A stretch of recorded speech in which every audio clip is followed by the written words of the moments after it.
AITA for kicking my sister out of my house over a garden? My sister has lived with me since becoming a teen mom, but now that my fiancée Amy has moved in, Amy planned to dig up the yard for a garden, which we discussed but forgot to tell my sister. When the contractors arrived, my sister made a scene and called the police, resulting in Amy being temporarily asked to leave. I'm now working with a lawyer on the eviction process of my sister and planning to install security cameras in the yard, as my sister has never contributed to rent or utilities despite having a job. My sister has lived with me since she was a teen mom. She has her own little space for her and her kids. It's my house. I own it. My fiancée Amy moved in, and as my wife Amy can remodel the home as she likes. Amy and I have been together for 4 years. My sister has lived with me for 6. My sister and Amy got into this huge argument over ripping out my grass where her kids play and making a garden that will bloom next spring. Amy had discussed this with me, and it was agreed on. Because of our different schedules, we forgot about my sister and told her about the garden. Amy took a few days off from work to meet with the contractors for the initial digging up of the yard. This happened while I was at work. My sister made a scene with the contractors and yelled at Amy. Amy told my sister that it was time for her to move out and get on with her own life. I have been supporting her and her kids for too long. A neighbor got involved and called the police saying,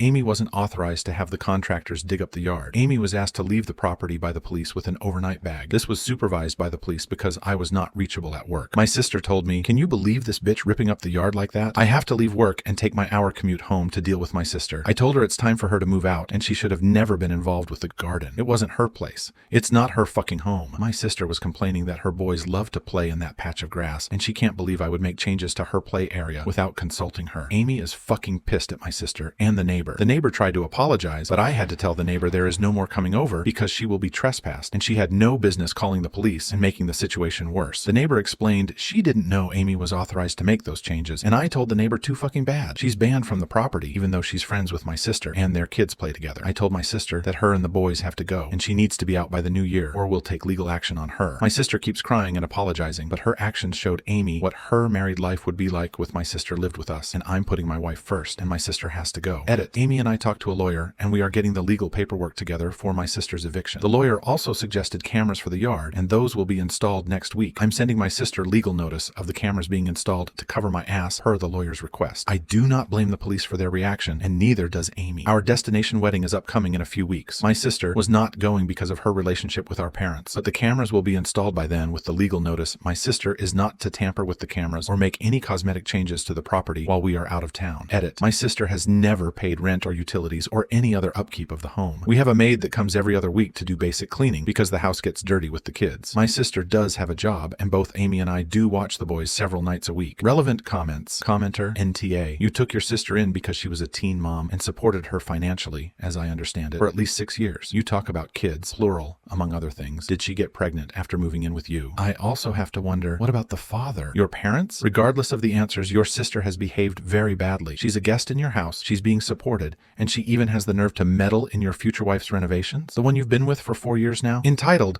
doesn't go far enough in this case, not to mention the neighbor, nosy and inappropriate. You did well across the board. I only feel sorry for the children who will suffer the most from the tantrums of these two. Commenter, NTA. The neighbor overstepped. You've had too much grace for your sister. Start the eviction notice now officially, or she'll squat. OP. I will send her a legal notice to leave. It's probably best since she's been crying over the situation since last week. Story 2. After 30 years, I finally exposed my stepsister, who made my life hell. And now, my family knows the truth. I'm a 40-something-year-old man in a relationship for over 20 years, with 2 wonderful daughters under 10 years old. I've managed to build a relatively calm life as a lawyer, but it didn't come easy. For most of my life, I was trapped in a living hell created by my stepsister, whom I now call the devil. To give you some background, my biological father died when I was very young, around 5 years old. My mom was left to raise me and my 2 brothers, one older, one younger, on her own. A few years later, she remarried a widower who had a daughter my age. I was around 6, 8 years old at the time. From the moment our families merged, this girl, my stepsister, decided that my brothers and I had destroyed her life by invading her world. She was hell-bent on ruining us, and her goal was clear: separate her father from my mother so they could live together, just the 2 of them. She took it upon herself to be my constant tormentor. Now, on the surface, you would never know it. In public, she played the role of a sweet, innocent girl, an absolute angel, but behind closed doors, she was pure evil. She fed her father, and my mom lie after lie about me and my brothers, making me out to be some kind of monster. Over time, they completely bought into her stories. Meanwhile, I was left wondering why I was the family pariah. Growing up, I was treated like the black sheep, the evil one. The problem? I never really understood why.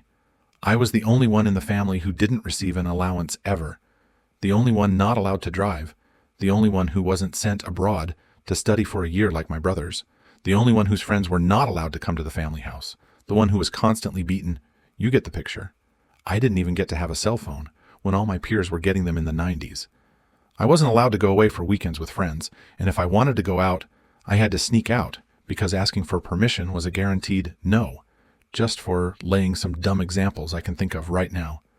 Worse, I wasn't even allowed to get a job growing up because they thought it was dangerous for me to have money.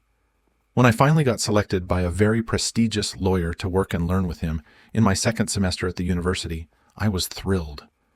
Turned out he was the best at teaching and the worst at paying, so I had no money. When I got a girlfriend, I had no money to take her out because my parents refused to give me any. Asking for the car to go see her, at least at the early beginning, was a sure fight. This lawyer said to me when he hired me that he needed my commitment for at least 2 years, and I said yes. But after 1 year, my situation was impossible. All day between university, office, courthouse, clients, study, reports, contracts, girlfriend, friends, no money and no support was hard, so I needed a better paying job. I got an offer from another firm and took it out of need. I still remember the face of the first lawyer when I told him. He knew about my situation, and he hated my parents, but it was not like he was going to support me either. I never realized what I did until years later. When I finally managed to save up enough to buy my own car, I wasn't allowed to park it at home. In the end, I was the only one kicked out of the house. All this time, I was racking my brain trying to figure out why my family treated me this way. Despite countless attempts to expose my stepsister for the manipulative liar she was, no one ever believed me. It was like that she had them all under a spell. My family was obsessed with appearances. We had to look perfect on the outside, and any issues within the family were swept under the rug. One of those hidden secrets was that my stepsister had been diagnosed with schizophrenia traits and other psychological disorders. She had even spent time in an institution, but no one in the family ever talked about it. If they didn't acknowledge it, it didn't exist, right? It drove me insane. Fast forward 30 years, and I've distanced myself from my family for my own sanity. I'm living a peaceful life with my wife and daughters. Meanwhile, the devil is still single at 40, living with and fully supporting a broke 60-year-old divorced man with a 6-year-old daughter. This guy has no money, yet she's chosen to take care of him. It's baffling, but also so on brand for her. About 2 years ago, my mom and stepfather asked me for legal advice about their will and estate planning. They wanted to make sure everything was in order for when they passed away. The relationship between us had become cordial at best, but I agreed to help. Then, as always, the devil found out. She completely lost her mind, accusing my mom of trying to rob her of her inheritance. She claimed that because she was the only real daughter, she should be the sole heir. To her, my brothers and I were nothing but thieves trying to take what was rightfully hers. She swore she would destroy us all, my mom, my brothers, and me. Then things got darker. She started spreading vicious rumors within the extended family. She accused my older brother of abusing her when we were younger, around 20 years ago, and she claimed that I had molested 2 of our cousins. She even hinted that my own daughters were in danger around me. Naturally, this caused a huge stir, and my step-uncle, the father of one of the cousins I supposedly molested, was ready to kill me. I'm pretty sure the only thing that stopped him was the fact that we live in different countries. At this point, I knew things were about to spiral out of control. Some of my darkest secrets were at a risk of being exposed. So I decided to get ahead of it. I took my wife and drove to my parents' house. I sat them down and told them everything, every embarrassing detail. I told them about my attraction to trans women, my secret kisses with one of the cousins I supposedly molested. We were teenagers and were not even family. We were introduced and told that from now on we were cousins. I mean, common. Plus, nothing inappropriate ever happened. I told them about my occasional smoking habits, knowing full well how deeply religious my parents are. We're talking Opus Dei level here, so even the mention of weed was a bombshell. So I put out my whole past in front of my parents and wife, every embarrassing detail, in order for the devil to have no more weapons. This was tough. I'm not going to lie, I ended up in the hospital a couple of days later, dying from pancreatitis due to the toll this took on my body. I laid everything on the table, and to my surprise, they believed me. The devil had tormented them for so long that they finally started to see the truth. They realized that maybe I wasn't the problem after all. It only took them 30 years, right? They asked me what they should do. At this point in my life, I have dealt with my more than fair share of abusers. My dad began before dying when I was 4 years old. So I tell them that if they really want the truth to come out, they must not engage with her. Let her feel and think that her attacks are not working. We agreed that I would tell all my brothers and half-brothers about the situation, and tell them they have to do the same. I told them not to engage with her. Let her self-destruct. The more we ignored her, the more desperate she would become, and eventually, she'd make a mistake without any of us doing anything directly to her, so she could not play the victim role. Important here also to note that, as you can imagine, nobody outside the immediate family would ever believe us, since she has always maintained this impeccable image and never, ever, ever had made a mistake. But this time I just know she will, so we put it in motion. We don't talk to anyone, not even my stepfather's brother, who wants to kill me. We deny nothing. We engage in nothing. The devil is constantly saying that she will go public, and so, but never does, as it is obvious because abusers never do, since doing so would cause them to lose that power over you. For 2 years we didn't engage. We stayed silent. The devil was left ranting and raving to herself. No one responded. No one gave her any attention. I knew was killing her. Then, 2 weeks ago, one of my stepbrothers got married, and we all attended the wedding. We hadn't seen each other in a while, and the devil assumed my wife and my brother's wife were still in the dark about everything. She thought my brothers were clueless, too. She couldn't have been more wrong. At the wedding, no one greeted her. No one acknowledged her broke sugar daddy either. Tons of pictures were taken, but in most of them she and her boyfriend were conveniently cut out. The next day, she finally snapped and made her first mistake ever. She texted my wife, ranting about how I was a terrible person, a danger to our daughters, saying we will never speak again, telling her about the horrible human being I am, what a limited and traitorous man I am, and offering to tell her the truth about me when she felt strong and ready. She thought she was dropping a nuke into my marriage. My wife, of course, already knew everything. She finally showed all her true colors there out of desperation, putting out a part of herself that she never revealed in public before. So, obviously, after spending time on Reddit, I know what to do next. I screenshotted that text and sent it to our extended family group chat, the one with all the cousins, uncles, and everyone else.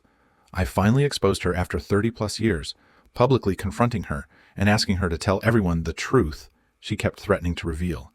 She then made her second mistake. She replied in the group chat, totally gaslighting me. She downplayed everything, claiming I was making a big scene and that I was always overreacting, saying how I was making such a huge scandal as usual, how I always have been like this, how my reaction is completely unjustified, and that I should stop doing shows and performances and grow up. You can imagine the rest. Then she made her third mistake. She texted my wife again, asking her to delete my crazy messages and saying that she only wanted to clear everything up without drama, and that there is absolutely no justification for how I acted. I, of course, screenshotted that text too and sent it to the group chat. I told her we would never have a private conversation again and invited her to share her truth with the whole family. I think that's when she fully grasped the concept that she was in the extended family group chat and not the immediate family chat, stepfather, mom, and siblings, she was used to manipulating. She realized she had just exposed herself in front of the whole family. It's been 2 weeks, and the group chat is dead silent. My mom called me afterward. She said, "I think I'm realizing I may have been wrong about you for almost your entire life. But you forgive me, right?" I don't even know how to respond to that. After 30 years of being the scapegoat, the black sheep, I finally exposed the person who tormented me. It almost cost me everything, but it was worth it. And for the first time in my life, I feel safe.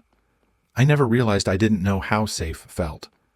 I don't know how to move forward, especially with my family, and them beginning to see me differently for the first time in my life. And also, I am not sure I even want a deep relationship at this point. Thanks for reading me. I would love to read comments and suggestions. Edit. I must clarify that, despite several differences with my stepfather growing up, damn, it was brutal, to this day our relationship is close to beautiful. At the wedding, he told me he loved me for the first time ever, and I cried like a little kid. Not there, but later. Thank you for sticking around until the end. If you liked our videos, please remember to like, share, and subscribe to keep up with our latest content. Have a wonderful day.